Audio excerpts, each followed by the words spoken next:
ಯಾವತ್ತಾದ್ರೂ ನಕ್ಷತ್ರಗಳ ತುಂಬಿದ ಆಕಾಶವನ್ನ ನೋಡಿ ನಿಮ್ಗೆ ತುಂಬಾ ಚಿಕ್ಕವರು ಅನ್ನಿಸಿದಿದೆಯೇ? ಆ ಕ್ಷಣ ನಮ್ಮ ಮನಸ್ಸಿನಲ್ಲಿ ಒಂದು ಪ್ರಶ್ನೆ ಮೂಡುತ್ತೆ. ಜಗತ್ಪ್ರಸಿದ್ಧ ವಿಜ್ಞಾನಿಗಳ ಪ್ರಕಾರ ಬ್ರಹ್ಮಾಂಡವನ್ನ ಅರ್ಥಮಾಡಿಕೊಳ್ಳಲು ಪ್ರಕೃತಿಯ ನಿಯಮಗಳೇ ಸಾಕಾಗಬಹುದು. ನಾವು ಉಪಕರಣಗಳನ್ನು, ನಗರಗಳನ್ನು ಮತ್ತು ನಾಗರಿಕತೆಯನ್ನ ಕಟ್ಟುತ್ತೇವೆ. ಹಾಗಾಗಿ ಪ್ರತಿಯೊಂದಕ್ಕೂ ಒಬ್ಬ ಸೃಷ್ಟಿಕರ್ತ ಇರಲೇಬೇಕು ಎಂದು ನಮಗೆ ಅನ್ನಿಸುತ್ತದೆ. ಇನ್ನು ಕೆಲವರು ಹೇಳ್ತಾರೆ, ಒಂದು ಇರುವೆಗೆ ಇಡೀ ಗ್ಯಾಲಕ್ಸಿಯ ಬಗ್ಗೆ ವಿವರಿಸುವುದು ಎಷ್ಟು ಅಸಾಧ್ಯವೋ ಹಾಗೆಯೇ ದೇವರ ಶಕ್ತಿಯನ್ನು ಅರ್ಥಮಾಡಿಕೊಳ್ಳಲು ನಮ್ಮ ಮೆದುಳು ವಿನ್ಯಾಸವಾಗಿಲ್ಲ.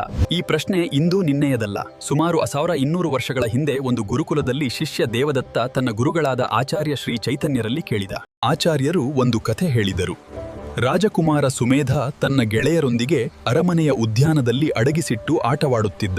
ಆಗ ಮಂತ್ರಿ ಬಂದು, ನೀವು ಆಜ್ಞೆ ಮಾಡಿದರೆ ಎಲ್ಲರೂ ಹೊರಗೆ ಬರುತ್ತಾರೆ, ಈ ಕಷ್ಟವೇಕೆ ಎಂದು ಕೇಳಿದನು. ಆದರೆ ರಾಜಕುಮಾರ್ ಮುಗುಳ್ನಗುತ್ತಾ ಹೇಳಿದ, ಈ ಬ್ರಹ್ಮಾಂಡವೂ ಅಷ್ಟೇ, ಇದೊಂದು ದೇವರ ಆಟ ಅಥವಾ ಲೀಲೆ. ಆಟ ನಡೆಯುವವರೆಗೂ ಸಂಸಾರವಿರುತ್ತದೆ. ಆತ ಆಜ್ಞೆ ಮಾಡಿದ ದಿನ ಆಟ ಮುಗಿಯುತ್ತದೆ. ಆದರೆ ವಿಶೇಷವೆಂದರೆ ಆ ದೇವರು ನಿನ್ನ ಒಳಗೂ ಇದ್ದಾನೆ. ವಿಜ್ಞಾನದ ಪ್ರಕಾರ ಇದು ನಿಯಮಗಳ ಫಲ, ನಂಬಿಕೆಯ ಪ್ರಕಾರ ಇದು ಅರ್ಥವಾಗದ ಅದ್ಭುತ, ಮತ್ತು ಭಾರತೀಯ ತತ್ವಜ್ಞಾನದ ಪ್ರಕಾರ ಇದೊಂದು ಪರಮಾತ್ಮನ ಲೀಲೆ. ತೀರ್ಮಾನ ವೀಕ್ಷಕರಿಗೆ ಬಿಟ್ಟದ್ದು. ದಯವಿಟ್ಟು ನಿಮ್ಮ ಬೆಂಬಲವನ್ನ ಲೈಕ್, ಶೇರ್ ಮತ್ತು ಸಬ್ಸ್ಕ್ರೈಬ್ ಮಾಡುವ ಮೂಲಕ ತೋರಿಸಿ.